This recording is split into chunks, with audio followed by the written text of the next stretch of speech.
Salam alaikum à tous, j'espère que vous allez bien, bienvenue sur ma chaîne. Alors aujourd'hui, je vais vous faire ma recette de naan au fromage. Vous allez voir, c'est une recette très simple. J'espère que vous allez vous forcer à l'exécuter car franchement, ça fait plaisir à toute la famille, croyez-moi.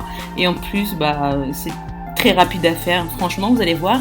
Donc c'est parti, pour les ingrédients, vous aurez besoin d'une cuillère à soupe de levure boulanger, d'une cuillère à café de sel, d'une cuillère à soupe d'huile végétale, d'une cuillère à soupe de sucre.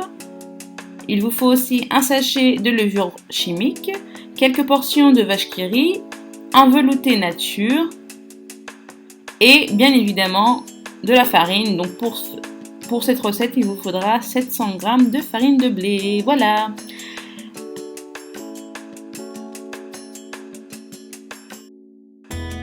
Maintenant, on va venir dans un saladier ou dans un grand récipient, tout simplement.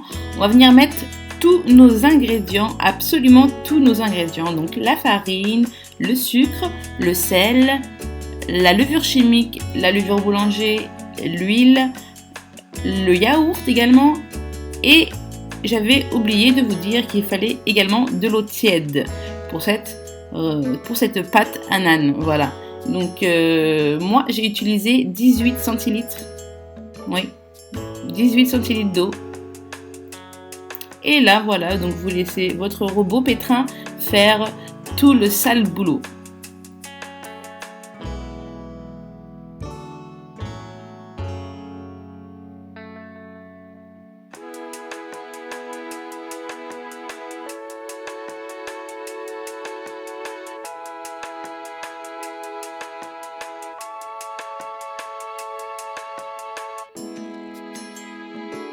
Après un bon quart d'heure de pétrissage, c'est le moment de venir retirer la pâte.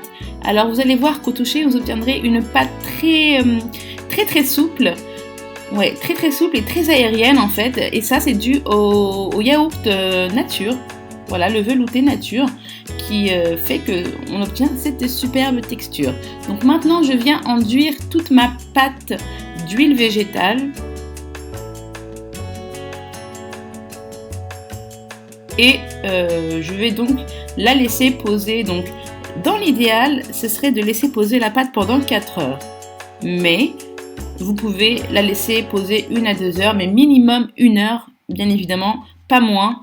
Et donc voilà, après repos, on obtient une pâte bien gonflée et c'est exactement ce qu'il nous faut. Donc, on va bien fariner le plan de travail et dégazer la pâte avec nos doigts. Donc, on enfonce bien les doigts et là on va venir la détendre en venant la claquer contre le plan de travail en fait, voilà, comme ceci.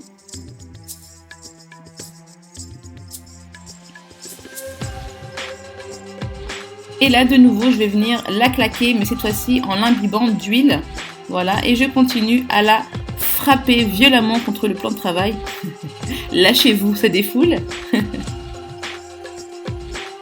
Et voilà, notre pâte à naan est terminée. Il ne nous reste plus qu'à venir la découper. Donc, alors ce que je vais faire, c'est tout simplement la découper en 2 dans un premier temps, puis chaque moitié en 3.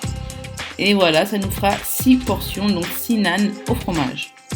Donc, dans un plan de travail bien fariné, on va venir bien étaler la pâte avec son rouleau. Donc, tout simplement, hein, comme vous avez l'habitude de faire, voilà. Pensez à bien retourner la pâte à chaque passage du rouleau pour éviter qu'elle ne colle, car elle est très souple. Au milieu, on place le fromage de vache qui rit et on vient sécuriser le tout en pinçant avec nos doigts et on referme comme ceci pour former un petit rond. Voilà. Et là, de nouveau, on va venir étaler la pâte farcie au fromage avec toujours le rouleau à pâtisserie. Donc vous y allez délicatement bien évidemment et vous essayez de faire une pâte assez ronde quoi. Mais bon, la forme ne fait pas le goût, hein, croyez-moi. Et là vous allez placer votre naan dans une plaque qui va aller au four préchauffé à 220 degrés et vous laissez cuire pendant 12 minutes. Et voilà le résultat, vous obtiendrez de super beaux naan, super succulents. Honnêtement, moi j'ai trop aimé. Et vous pouvez bien évidemment les garnir ou tout simplement les manger comme ceci. Voilà, je vous dis à très très vite sur Islamic Lifestyle. Ciao ciao!